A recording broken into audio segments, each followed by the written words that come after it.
ہجرت کے واقعات کو بیان کیا گیا تھا۔ غار ثور تک کا بیان ہوا تھا کہ وہاں پر ایک سانپ کم و بیش 1000 سال سے حضور اکرم صلی اللہ علیہ وسلم کے دیدار کا مشتاق تھا۔ لہٰذا وہاں سے روانگی کا بیان ہے کہ معبد یعنی حضور اکرم صلی اللہ علیہ وسلم 3 روز اسی غار میں تشریف فرما تھے اور چوتھے دن یکم ربیع الاول بروز دوشنبہ مدینہ منورہ کی طرف روانہ ہوئے۔ راستے میں جب حضور اکرم صلی اللہ علیہ وسلم مقام قدید پہنچے تو آپ کا گزر معبد بنت عتیقہ رضی اللہ تعالیٰ عنہ کے خیمے پر ہوا۔ حضرت معبد رضی اللہ تعالیٰ عنہ ایک ضعیف خاتون تھی۔ وہ آنے جانے والے مسافروں کو کھانا وغیرہ کھلاتی، مہمان نواز تھی۔ حضور اکرم صلی اللہ علیہ وسلم نے معبد رضی اللہ تعالیٰ عنہ کے خیمہ کی جانب ایک بہت ہی کمزور لاغر بکری کو ملاحظہ فرمایا تو ارشاد فرمایا، اے معبد کیا یہ بکری دودھ دیتی ہے؟ عرض کیا کہ یہ بہت ہی کمزور ہے، دودھ نہیں دیتی۔ سرکار نے فرمایا کہ کیا تم اجازت دیتی ہو کہ میں اس کا دودھ دھو لوں؟ معبد نے عرض کیا اگر وہ دودھ دیتی ہے تو ضرور لیجیے۔ سرکار مصطفیٰ صلی اللہ علیہ وسلم نے بسم اللہ پڑھ کر جیسے ہی اپنا دست اقدس بکری پر رکھا فوراً اس کا تھن دودھ سے بھر گیا۔ لہذا فرمایا گیا اتنا دودھ دھوا کہ سارے لوگ سیراب ہو گئے۔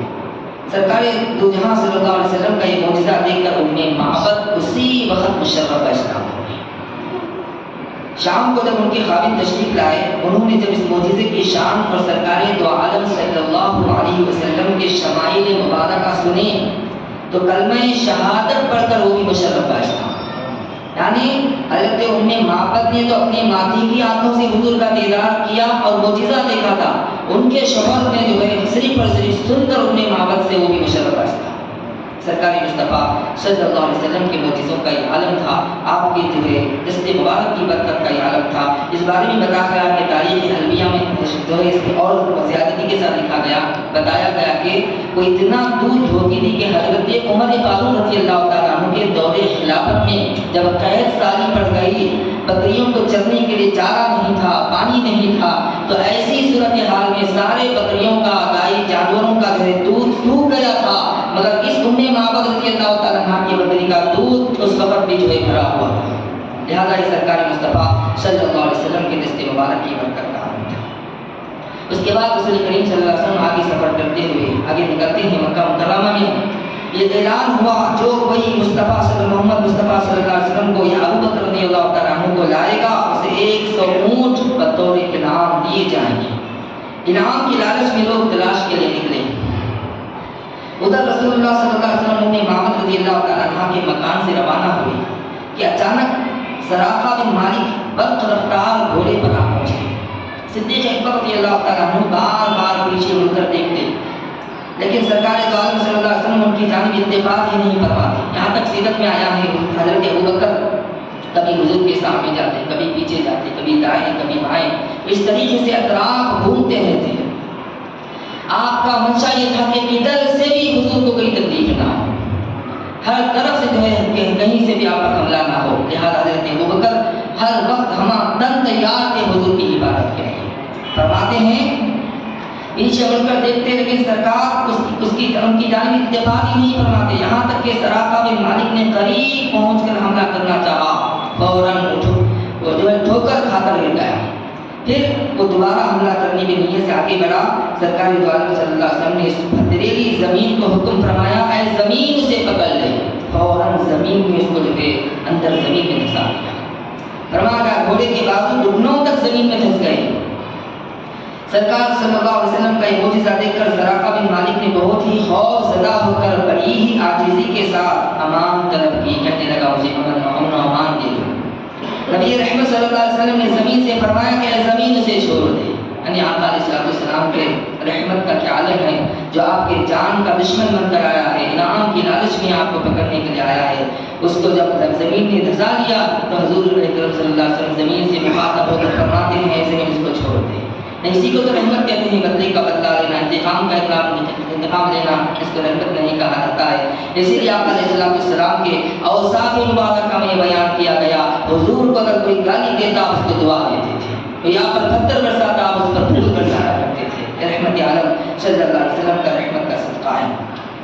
سراقہ بن مالک رضی اللہ تعالیٰ عنہ سرکار دو عالم صلی اللہ علیہ وسلم سے پروانہ عمل لے کر مکہ واپس لوٹ آئے۔ راستے میں جو کوئی ملتا اسے یہ کہہ کر واپس بھیج دیتے کہ اس جانب کو کافی ڈھونڈ چکا ہوں، وہ لوگ اس طرف نہیں ہیں، یعنی حضور کی اب حفاظت میں وہ کام کر رہے ہیں۔ جب واپس لوٹے تو کہتے ہیں کہ اس طرف کوئی نہیں، اس مت جائیے۔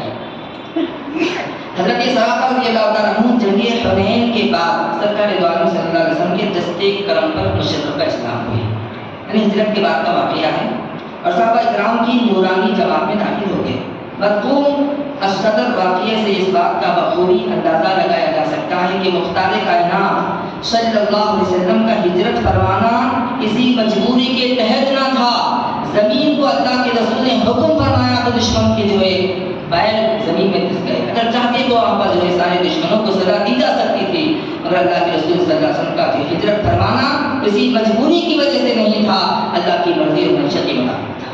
لہٰذا اس میں کیا حکمت بنہا ہے، اس میں کیا راز پوشیدہ ہے، اللہ اس کے رسول بہتر جانتے ہیں۔ لہٰذا یہ نہیں سمجھنا چاہیے کہ حضور مجبور ہو کر ہجرت کیے ہیں، ایسا ہرگز نہیں ہے۔ مختار کائنات کو اللہ نے یہ اختیار دیا ہے کہ زمین کو اگر حکم دیتے ہیں تو کسی کے پیر اس میں دھس جاتے ہیں۔ اس طریقے سے آپ چاہیں تو دشمنوں کو ایک ایک کر کے برتن بھی اس کو سزا دی جا سکتی تھی، مگر رحمت عالم صلی اللہ علیہ وسلم نے ان پر بھی رحمت کا صدقہ عطا فرمایا۔ لہٰذا اس کے بعد آگے بڑھ کر 12 ربیع الاول کو حضور اکرم صلی اللہ علیہ وسلم مقام قباء تشریف لائے، اور حضرت علی رضی اللہ تعالیٰ عنہ بھی مکہ مکرمہ سے ہجرت فرما کر یہیں آ پہنچے۔ اسی مقام پر حضور پاک صلی اللہ علیہ وسلم نے اپنے دستے مبارک سے مسجد قباء کی بنیاد رکھی، سبحان اللہ، جو آج بھی اسی نام سے مشہور ہے۔ حضور اکرم صلی اللہ علیہ وسلم بنفس نفیس اس مسجد کی تعمیر میں حضرات صحابہ کرام کے ساتھ وزنی پتھر اٹھا کر لاتے ہیں۔ صحابہ کرام عرض کرتے یا رسول اللہ آپ اسے چھوڑ دیں، ہم اٹھا لیں گے، تو فرماتے کہ تم ایسا اور کوئی پتھر اٹھا لو، مجھے بھی خدمت کا موقع۔ لہٰذا حضرات سامعین مسجد کی اہمیت کو حضور نے جب خدمت کے بنفس نفیس خدمت فرمائی تو مسجد کو 4 چاند لگ گئے۔ اس کی خدمت کا، اس کی فضیلت کا اندازہ لگائیے۔ حضور اکرم صلی اللہ علیہ وسلم نے خود بنفس نفیس کام کر کے بتا دیا، جو ایمان والا ہوتا ہے وہی مسجدوں کا کام کرتا ہے۔ مسجد کی خدمت میں کا موقع ملنا معمولی بات نہیں ہے، اللہ اس کے رسول صلی اللہ علیہ وسلم کا جو ہے نگاہ کرم ہو تبھی یہ کام کا موقع مل سکتا ہے۔ لہٰذا اللہ کے رسول صلی اللہ علیہ وسلم نے خود بنفس نفیس مسجد کے لیے پتھر اٹھا کر لاتے اور فرماتے کہ تم بھی ایسا کوئی اور پتھر اٹھا لو، خود ہی اپنے دستے مبارک سے اس کو عمارت میں لگا چاہتے ہیں۔ اس کے بعد مسجد قباء میں 14 دن قیام کے بعد 14 دن وہاں پر ہے، بروز جمعہ مدینہ منورہ روانہ ہوئے۔ اس کے بعد راستے میں قبیلے بنو سالم کی مسجد میں نماز جمعہ ادا فرمائی، جو آج تک مسجد جمعہ کے نام سے مشہور ہے۔ اس کے بعد پہلی ہجری یعنی حضور 12 ربیع الاول کو مسجد قباء میں داخل ہوئے مدینہ منورہ میں۔ وہ مدینہ منورہ کے احاطے میں آتا ہے، لہٰذا اسی لیے کہا گیا کہ 12 ربیع الاول کو حضور مدینے میں داخل ہو گئے۔ پہلی ہجری کی کچھ جھلکیاں بیان کی جا رہی ہیں۔ پہلی ہجری میں تعمیر مسجد قباء شریف ہوئی، تعمیر مسجد نبوی شریف کی پہلی ہجری میں ہوئی۔ حجرات امہات المومنین ہمارے حضور اکرم صلی اللہ علیہ وسلم کے ازواج مطہرات کے جو کمرے بنائے گئے وہ بھی پہلی ہجری میں۔ حضرت عائشہ رضی اللہ تعالیٰ عنہا کی رخصتی جو ہوئی وہ بھی پہلی ہجری میں۔ ابتدائی آذان کی جو ابتدا ہوئی پہلی ہجری میں۔ مواخات انصار و مہاجرین کے درمیان بھائی بندی کا جو معاملہ اللہ کے رسول نے فرمایا وہ بھی پہلی ہجری میں۔ یہودیوں سے معاہدہ پہلی ہجری میں ہوا۔ حضرت سلمان فارسی رضی اللہ کا اسلام لانا پہلی ہجری میں۔ حضرت کلثوم بن حدم، حضرت برا بن معرور، حضرت اسد بن زرارہ رضی اللہ عنہ کی وفات بھی پہلی ہجری میں ہوئی۔ عاص بن وائل ولید بن مغیرہ کی موت بھی پہلی ہجری میں ہوئی۔ حضرت عبداللہ بن زبیر رضی اللہ تعالیٰ عنہ کی ولادت بھی پہلی ہجری میں ہوئی۔ دوسری ہجری کی کچھ اہم جھلکیاں، تحویل قبلہ جو تبدیل ہو گیا وہ دوسری ہجری میں، یعنی اس وقت تک، اس سے پہلے تک مسجد اقصیٰ کی جانب منہ کر کے چہرہ کر کے نماز پڑھا کرتا تھا۔ اللہ کے رسول کی منشا یہ تھی کہ اے اللہ کعبے کو ہمارے لیے قبلہ بنا دے۔ اللہ نے نماز ہی میں حکم فرما کے حبیب اپنے چہروں کو پھیر لے، تو وہ جو واقعہ پیش آیا وہ دوسری ہجری میں ہے۔ اس کے بعد معرکہ بدر، جنگ بدر جو واقعہ پیش آیا وہ بھی دوسری ہجری۔ روضۂ قریش، ابو جہل، ابو لہب، امیہ بن خلف، عتبہ، شیبہ کی ہلاکت بھی دوسری ہجری میں ہوئی۔ فاطمہ رضی اللہ عنہ کا حضرت علی سے جو نکاح ہوا دوسری ہجری میں، روزہ جو فرض ہوا دوسری ہجری میں، زکات جو فرض ہوئی وہ بھی دوسری ہجری میں، درود شریف کا جو حکم آیا وہ بھی دوسری ہجری میں، نماز عیدین و صدقہ فطر کا جو حکم ملا وہ بھی دوسری ہجری میں۔ تیسرے ہجری کی کچھ اہم جھلکیاں معرکہ احد، جنگ احد جو ہوئی تیسری ہجری میں، حضرت امیر حمزہ رضی اللہ عنہ کی شہادت تیسری ہجری میں، ام المؤمنین حضرت حفصہ بنت عمر رضی اللہ عنہ سے عقد نکاح جو ہوا تیسری ہجری میں، ولادت سیدنا امام حسن تیسری ہجری میں، سیدہ ام کلثوم رضی اللہ عنہ کا حضرت عثمان سے جو نکاح ہوا تیسری ہجری میں، میراث کے احکام جو نازل ہوئے وہ بھی تیسری ہجری میں۔ چوتھی ہجری کی کچھ اہم جھلکیاں دیکھیں، حضرت امام علی مقام سیدنا امام حسین رضی اللہ عنہ کی پیدائش جو ہوئی وہ چوتھی ہجری میں، حضرت ام سلمہ کا عقد مبارک چوتھی ہجری میں، حضور اکرم صلی اللہ علیہ وسلم کا حضرت زید بن ثابت رضی اللہ عنہ کو سریانی زبان سیکھنے کے لیے جو حکم فرمایا وہ بھی چوتھی ہجری کا مقام۔ مولا کائنات حضرت علی کرم اللہ وجہہ کی والد ماجدہ حضرت فاطمہ بنت اسد رضی اللہ عنہ کا جو وصال مبارک ہوا چوتھی ہجری میں، ام المؤمنین حضرت زینب بنت خزیمہ رضی اللہ عنہ کا وصال مبارک چوتھی ہجری میں، شراب کی حرمت کا حکم جو نازل ہوا چوتھی ہجری میں۔ پانچویں ہجری کی کچھ اہم جھلکیاں، حضرت رسول اللہ صلی اللہ علیہ وسلم کا حضرت زینب بنت جحش رضی اللہ تعالیٰ عنہ سے عقد نکاح، حجاب کا جو حکم نازل ہوا پانچویں ہجری میں، آیت تیمم کا نزول پانچویں ہجری میں، حکم صلاۃ خوف یعنی صلاۃ خوف کا نماز کا حکم نازل ہوا پانچویں ہجری میں، غزوہ خندق پانچویں ہجری میں، ام المؤمنین حضرت جویریہ رضی اللہ عنہا کا عقد مبارک حضور سے جو ہوا پانچویں ہجری میں، حضرت سلمان فارسی ان کی غلامی کی زنجیروں سے جو آزاد ہوئے پانچویں ہجری میں۔ چھٹی ہجری کی کچھ اہم جھلکیاں، بیعت رضوان، صلح حدیبیہ، بادشاہوں کے نام خطوط مبارک جو دیے گئے ہیں وہ چھٹی ہجری کے واقعات۔ ساتویں ہجری میں غزوہ خیبر، ام المؤمنین حضرت صفیہ رضی اللہ عنہ سے نکاح، ام المؤمنین حضرت میمونہ رضی اللہ عنہ کا عقد مبارک، عمرۃ القضاء کے ساتویں ہجری میں واقعات پیش آئے۔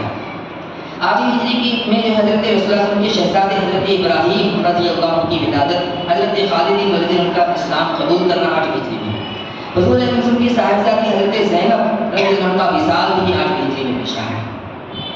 فتح مکہ، فتح مبین آٹھویں ہجری میں، عمرہ جعرانیہ آٹھویں ہجری میں، غزوہ حنین آٹھویں ہجری میں، نو ہجری میں غزوہ تبوک ہوا، منافقوں کی مسجد زرار کا انہدام کیا گیا جو ہے، اس کے بعد زکات کی وصولی کے لیے عاملین کا جو تقرر ہوا وہ بھی نویں ہجری میں، سود کی حرمت اور جزیے کے نفاذ کا جو حکم ہوا وہ نویں ہجری میں، شاہ حبشہ اصحمہ نجاشی رضی اللہ عنہ کا انتقال نویں ہجری میں، رئیس المنافقین عبداللہ بن ابی کی موت بھی نویں ہجری میں۔ 10 ہجری کی کچھ اہم جھلکیاں، نجران کی جانب حضرت خالد بن ولید رضی اللہ عنہ کا سفر 10ویں ہجری میں، حضرت ابو موسیٰ اشعری اور حضرت معاذ بن جبل رضی اللہ عنہ کی یمن کی طرف روانگی 10ویں ہجری میں، شہزادے رسول صلی اللہ علیہ وسلم حضرت ابراہیم رضی اللہ عنہ کا وصال 10ویں ہجری میں ہوا۔ حضرت علی کرم اللہ وجہہ کی مع لشکر یمن کی طرف جو روانگی ہوئی وہ بھی 10ویں ہجری میں، حجۃ الوداع کا جو واقعہ پیش آیا وہ 10ویں ہجری میں، جیش اسامہ رضی اللہ تعالیٰ عنہ کی روانگی جو ہوئی وہ جو ہے 10ویں ہجری میں۔ ہجرت کا اس کے بعد چند اہم جھلکیاں بیان کی گئی، اب جو ہے تفصیلی بات کی جا رہی ہے۔ پہلی ہجرت میں، ہجرت کا جو پہلا سال تھا مدینہ طیبہ میں، حضور اکرم صلی اللہ علیہ وسلم کی تشریف آوری ہوئی۔ حضور اکرم صلی اللہ علیہ وسلم نے قباء میں 14 دن قیام فرمایا، اس دوران مسجد قباء تعمیر فرما کر جمعہ کے دن قباء سے مدینہ منورہ روانہ ہوئے۔ راستے میں قبیلہ بنو سالم کی مسجد میں پہلا جمعہ ادا فرمایا۔ یہ مسجد مسجد الجمعہ کے نام سے آج بھی مشہور ہے۔ اہل مدینہ حضور نور صلی اللہ علیہ وسلم کے استقبال کے لیے عالم شوق میں بے چین و مضطرب تھے۔ حضور کی تشریف آوری ہو رہی ہے، لہذا بڑے ہی وہ شوق کے عالم میں بے چین و مضطرب تھے۔ قباء شریف سے مدینہ منورہ تک 2 روپیہ سب بستہ چلنے لگی، یعنی جیسا کہ آج جلوس کی شکل ہوتی ہے 2 روپیہ سب میں، اس طریقے سے جو ہے چلنے لگی۔ مدینے کی گلیوں اور راستوں میں پلکیں بچھائی ہوئی استقبال کرنے لگی۔ پردہ نشین خواتین مکانات کی چھتوں پر ٹھہری تکنے لگی حضور کے چہرے پر۔ اہل مدینہ رخ انور کے جمال جہاں آرا کے دیدار سے محرور ہوئے، جس سے چاند و سورج کی روشنی حاصل کرتے ہیں۔ لڑکیاں مسرت کا اظہار کرتے ہوئے یہ اشعار گنگنانے لگی: طلع البدر علينا من ثنيات الوداع وجب الشكر علينا ما دعا لله داعي أيها المبعوث فينا جئت بالأمر المطاع۔ سیرت حلبیہ جلد نمبر 2 صفحہ نمبر 54 میں یہ چیزیں ملتی ہیں آپ کو، کوئی جو ہے من گھڑت باتیں نہیں ہیں، بالکل جو ہے مضبوط مستند باتیں ہیں۔ حضرت انس رضی اللہ تعالیٰ عنہ سے روایت ہے کہ جب مبارک پہنچنی اس کا کچھ مطلب بھی اس کا یہ ہے کہ طلع البدر علینا، انصار کی بچیاں کہہ رہی ہے کہ ہم پر چودھری کا چاند طلوع ہو گیا. حضور کو کہتے ہیں کہ چودھری کا چاند پر طلوع ہو گیا، جو ودا کی جو ہے سنیا کے وادیوں سے ہوتا ہوا آیا. ایسی صورت میں ہم پر واجب ہے ان کا شکر بجا ما دعا للہ داعی، اللہ جب تک چاہے گا دین کی دعوت دیتے رہیں گے. ایھا المبعوث فینا، اس کا مطلب ہے اے وہ ذات گرامی جو ہماری طرف مبعوث کیے گئے، ہماری طرف بھیجے گئے، لہذا آپ جس چیز کا حکم دے کر بھیجے گئے ہیں ہم پر ان کی اطاعت کرنا واجب ہے. لہذا یہ اشارت کا مطلب تھا. حضرت انس رضی اللہ تعالیٰ عنہ سے روایت ہے جب مبارک اونٹنی ابو ایوب انصاری رضی اللہ عنہ کے مکان کے دروازے کے پاس تشریف فرما ہوئی، یعنی واقعہ اس طریقے سے ہوا، انصار کا ہر شخص یہ چاہتا تھا کہ حضور کے قدم ہمارے گھر میں پڑے. ہر صحابی یہ چاہتے تھے کہ وہ حضور کی ذات گرامی ہمارے گھر تشریف لائے. لہذا حضور نے فیصلہ فرما دیا، یعنی یہ بات طے تھی. اللہ کے رسول نے فرمایا کہ اللہ نے اس اونٹنی کو معمور فرما دیا ہے، اس کو حکم دیا گیا ہے، اونٹنی جہاں پر ٹھہرے گی وہیں میرا مقام ہوگا. لہذا کہا گیا حضور اکرم صلی اللہ علیہ وسلم کی مبارک اونٹنی حضرت ابو ایوب انصاری رضی اللہ تعالیٰ عنہ کے مکان کے قریب جا کر ٹھہر گئی. بنی نجار کے قبیلے بنی بچیاں کمال محبت کے اس طریقے سے اس کا واقعہ ہے، جب وہ دروازے کے پاس تشریف فرما ہوئی تو بنی نجار قبیلے کی بچیاں کمال محبت اور جوش مسرت میں جھوم جھوم کر اور دف بجا بجا کر شعر پڑھتی تھی. نحن جبار من بنی نجار یا حبذا محمد من جار. اس کا مطلب ہے ہم بڑے خوش نصیب ہیں کہ حضور کی جو ہے پڑوسی بننے کا حق مل رہا ہے، حضور کی قربت میں رہنے کا ہمیں موقع مل رہا ہے. لہذا بچوں کی زبان سے نکل رہے ہیں خوشا نصیب کہ ہمیں حبیب پاک صلی اللہ علیہ وسلم کی قربت و معیت نصیب ہوئی. حضور پاک صلی اللہ علیہ وسلم نے بے انتہا خوش ہو کر ازراہ کرم فرمایا، ان سے فرمایا اے عزیز بچیوں کیا تم مجھ سے محبت کرتی ہو؟ تو بچیوں نے بیک زبان عرض کیا جی ہاں یا رسول اللہ. تو حضور اکرم صلی اللہ علیہ وسلم نے فرمایا اللہ خوب جانتا ہے کہ میرے قلب میں تمہاری محبت ہے. سبحان اللہ. قسمت والے انصار کی بچیاں تھی، انہوں نے حضور سے محبت کا اظہار فرمایا تو حضور فرماتے ہیں کہ تمہاری بھی محبت میرے دل میں ہے. آپ کی آمد کے ساتھ ہی مدینہ منورہ بقاع نور بن گیا. حضرت انس رضی اللہ تعالیٰ عنہ فرماتے ہیں اس روز حضور صلی اللہ علیہ وسلم کی آمد ہوئی، مدینہ منورہ کی ہر چیز چمک رہی تھی، اس سرکار کے نور پاک کا صدقہ تھا. لہذا حضرات سامعین ایک چیز بیان کی گئی ہے کہ جس جگہ اللہ کے رسول کی اونٹنی کھڑی تھی ایک کھلا میدان تھا، تو دو یتیم بچوں کا تھا جن کا نام حضرت سہل اور حضرت سہیل رضی اللہ عنہما تھا. اللہ کے رسول صلی اللہ علیہ وسلم نے فرمایا ایک اس کا ہے، انہوں نے کہا کہ ہمارا ہم فری میں دینے کے لیے دیا. اللہ کے رسول نے فرمایا نہیں، اس کی قیمت ہے، لہٰذا 10 دینار جو اس کی قیمت ختم ہوگی، 10 دینار یا 10 درہم، وہ حضرت ابوبکر صدیق رضی اللہ تعالیٰ عنہ اپنی طرف سے عطا ہے. تو اسی جگہ پر مسجد نبوی آج تعمیر ہوئی ہے. لہٰذا وہ اس جگہ پر کھجور وغیرہ سکھایا جاتا تھا، تو وہ مسجد کو اللہ کے رسول صلی اللہ علیہ وسلم نے خرید لیا، جس کی قیمت حضرت ابوبکر صدیق رضی اللہ تعالیٰ عنہ نے ادا فرمائی. حضرت بقا بن عاصم رضی اللہ تعالیٰ عنہ فرماتے ہیں حضور اکرم صلی اللہ علیہ وسلم کے مدینہ طیبہ تشریف لانے کے دن جو انوار و تجلیات ظاہر ہوئے اور جو فرحت و مسرت حاصل ہوئی نہ اس سے پہلے کبھی ہوئی تھی اور نہ اس کے بعد کبھی تھی. لہٰذا حقیقت میں انصار کے لوگوں نے پہچان لیا کہ سب سے بڑی دولت ہمیں مل گئی، کائنات کی سب سے بڑی چیز ہمیں مل گئی ہے.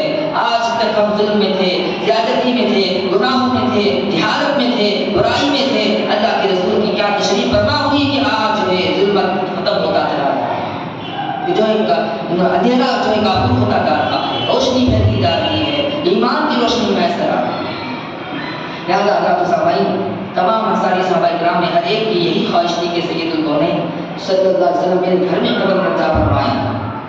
نیاز عقیدت پیش کرتے ہوئے کمال ادب سے عرض کرتے ہیں یا رسول اللہ منتہا آرزو یہی ہے کہ آپ ہمارے پاس قیام فرمائیں اور خدمت کا موقع عنایت فرمائیں. حضور اکرم صلی اللہ علیہ وسلم دعاؤں سے نماز دے اور ارشاد فرماتے اس اونٹنی کا راستہ چھوڑ دو، میری اونٹنی اللہ کے حکم پر معمور ہے، اس کو معلوم ہے کہ کہاں مجھے رکنا ہے، اس کو حکم دیا گیا ہے. لہٰذا چنانچہ وہ مادر اونٹنی حضرت ابو ایوب انصاری رضی اللہ عنہ کے مکان کے سامنے بیٹھ گئی. سرکار دو عالم صلی اللہ علیہ وسلم نے حضرت ابو ایوب انصاری رضی اللہ عنہ کے مقام کو پسند فرمایا. ان کی قسمت کا ستارہ سریا سے بلند ہو گیا، چاند و سورج سے زیادہ روشن و تابناک کے مقام کو نبی رحمت صلی اللہ علیہ وسلم نے شرط نزول بخشا ہے، اس سے بڑھ کر کیا چاہیے؟ حضرت ابو ایوب انصاری رضی اللہ تعالیٰ عنہ نے کہا یا رسول اللہ میرے ماں باپ کا قربان اب بالا خانے میں جو ہے قیام فرمائے، یعنی دو فرمانے لگے کہ بالا خانے میں نہیں، میں نیچے رہ جاتا ہوں، مگر حضور اکرم صلی اللہ علیہ وسلم نے لوگوں کی آمد و رفت کے پیش نظر نیچے کی منزل کو پسند فرمایا۔ حضرت ابو ایوب انصاری رضی اللہ عنہ حضور اکرم صلی اللہ علیہ وسلم کے حکم فرمانے کی وجہ سے اوپر کی منزل میں چلے گئے۔ بات نہیں کی بات ایک مرتبہ اوپر کی منزل میں پانی کا گھڑا ٹوٹ گیا، یعنی حضرت ابو ایوب انصاری کے اوپر تھے، ان کا پانی کا گھڑا ٹوٹ گیا، پانی بہنے کی صورت تھی کہ پانی نیچے گر جائے گا، حضور کو تکلیف ہو جائے گی، سردی کا موسم تھا، تو حضرت ابو ایوب انصاری رضی اللہ عنہ کے پاس لحاف کے علاوہ کوئی اور چادر نہیں تھی، اسی لحاف اور کوئی کپڑا نہیں تھا، انہوں نے اسی لحاف میں پانی کو جذب کیا اور پانی کو نیچے گرنے سے روک کیا کہ کہیں حضور کو زحمت نہ ہو جائے۔ ساری رات سردی کے عالم میں کانپتے ہوئے گزاری، لیکن پانی کا ایک قطرہ بھی نیچے گرنے نہ دیا۔ لہذا صحابہ کرام کے محبت کا، ادب کا، احترام کا، تعلیم کا کیا معاملہ ہے، اس پر غور فرمائیں۔ حضور اکرم صلی اللہ علیہ وسلم کی خدمت بابر تک میں عرض کرتے ہیں یا رسول اللہ آپ بالا خانے میں تشریف فرما ہو، ہمارا دل گوارا نہیں کر سکتا کہ ہم اوپر کی منزل میں ہوں اور آپ نیچے رہیں، اس بات کو ہمارا دل گوارا نہیں کرتا۔ ان کے فہم معروضہ پر حضور اکرم صلی اللہ علیہ وسلم بالا خانے میں منتقل ہو گئے اور ابو ایوب انصاری رضی اللہ تعالیٰ عنہ مع اہل و عیال نیچے رہنے لگے۔ بعد میں مسجد حضور اکرم صلی اللہ علیہ وسلم کی سواری جس مقام پر بیٹھ گئی تھی، جیسا کہ کہا گیا کھلا میدان تھا جہاں لوگ کھجور وغیرہ سکھایا کرتے تھے، اس زمین بنو نجار کے قبیلے کے دو یتیم بچوں سہل اور سہیل کی تھی۔ حضور اکرم صلی اللہ علیہ وسلم نے دونوں بچوں سے زمین خریدنے کے لیے گفتگو فرمائی، دونوں نے عرض کیا ہم آپ کی خدمت اقدس میں زمین بطور ہدیہ پیش کرتے ہیں۔ سرکار نے بلا عوض قبول نہیں فرمایا اور جگہ کی قیمت 10 دینار حضرت ابوبکر صدیق رضی اللہ تعالیٰ عنہ کے مال سے ادا فرمایا۔ اسی مقام پر مسجد نبوی کی تعمیر کا آغاز ہوا۔ حضور اکرم صلی اللہ علیہ وسلم نے مسجد نبوی کی بنیاد رکھی اور تعمیر میں صحابہ کرام کے ساتھ شریک رہے۔ تعمیر کے دوران